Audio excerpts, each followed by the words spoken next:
Hello everyone, তোমরা সবাই কেমন আছো? আমি হেনা চলে এসেছি অনেক দিন পর একটা লং মেকআপ ভিডিও নিয়ে।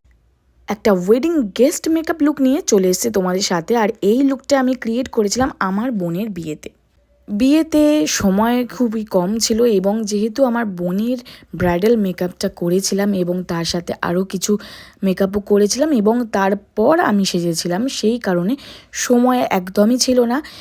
তাই একদম গেট রেডি উইথ মি একটা ভিডিও করার ইচ্ছা তো ছিল, বাট করা হয়ে ওঠেনি।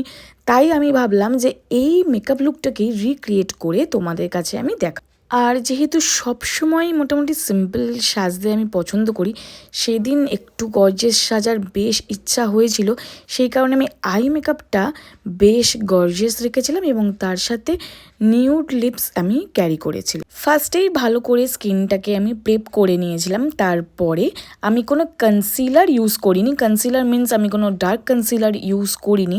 এখানে আমি একেবারেই হুডার যে স্টিক ফাউন্ডেশন আছে, যেটা আমার শেডের সঙ্গে বেশ ভালো যায়, আমি সেটাকেই অল্প ইউজ করে নিয়েছিলাম এবং পুরো ফেসেও ইউজ করিনি।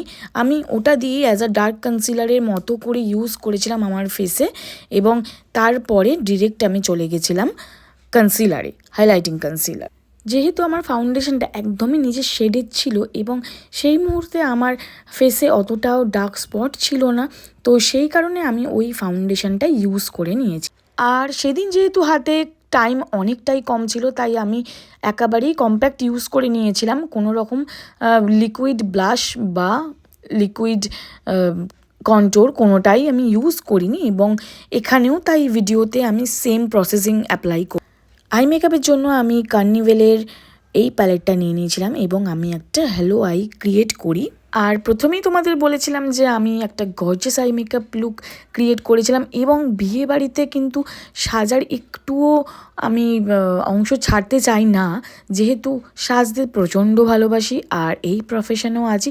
সবসময় সাজার টাইম হয়ে ওঠে না, কিন্তু আমি সেদিন চেষ্টা করেছিলাম নিজের ফেসের মেকআপটাকে একদম হালকা রেখে আমার আইটাকে টাইম দিতে। আই মেকআপটা গর্জিয়াস রেখেছিলাম এবং তার সাথে আন্ডার আইটাকে আমি একদম হালকা স্মোকি এফেক্ট দিয়েছিলাম। ফার্স্টে একটা ব্রাউন গর্জিয়াস আইশ্যাডো চুজ করলেও পরে আমি এটা চুজ করি। নিজেদের বিয়েবাড়িতে টাইমটা তো অনেকটাই কম থাকে, এবং সেই কারণে সেদিনও বেশ অনেকটা লেট হয়ে গেছিলো, তাই বেশি আর এক্সপেরিমেন্ট আমি আই মেকআপটা নিয়ে করিনি। চেষ্টা করেছিলাম যতটা তাড়াতাড়ি করা যায়। আর আমি লাইনার ক্রিয়েট করেছিলাম একটা উইংস লাইনার, সাথে ইনার কর্নারেও আমি একটু টানা এফেক্ট রেখেছিলাম, এবং সেটা করতেই কিন্তু সবথেকে বেশি টাইম লাগে বলে আমার মনে হয়, কারণ আমার তো বেশ টেনশন কাজ করে যাতে একদম ওটা পারফেক্ট হয়, কারণ ওটা পারফেক্ট না হলে কিন্তু দেখতে একদম ভালো লাগে না। এরপর আমি আইব্রোটাও ডিফাইন করে নিয়েছিলাম। ফার্স্টেই একটা ট্রান্সপারেন্ট মাস্কারা দিয়ে ভালো করে আইব্রোটা সেট করে নিয়ে তারপর ভালোভাবে সেটাতে ফিল আপ করে নিয়েছিলাম। আর আমি 2 কোট মাস্কারা অ্যাপ্লাই করে নিয়েছিলাম, এবং আমি সেদিন ল্যাশও পরেছিলাম, যেটা কিনা আজকে পরিনি, এবং পরেছিলাম লেন্স। যেহেতু ওটা ইউজ অ্যান্ড থ্রো লেন্স ছিল, সেই জন্য ওটা ইউজ করতে পারিনি।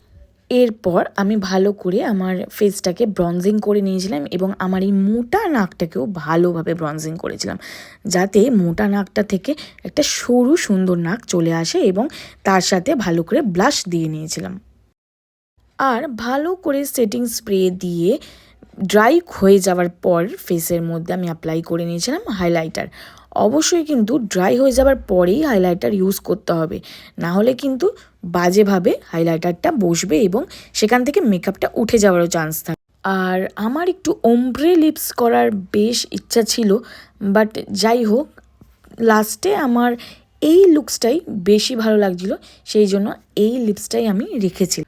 এটা ছিল আমার ফাইনাল লুক। কেমন লাগলো তোমাদের কিন্তু অবশ্যই জানিও।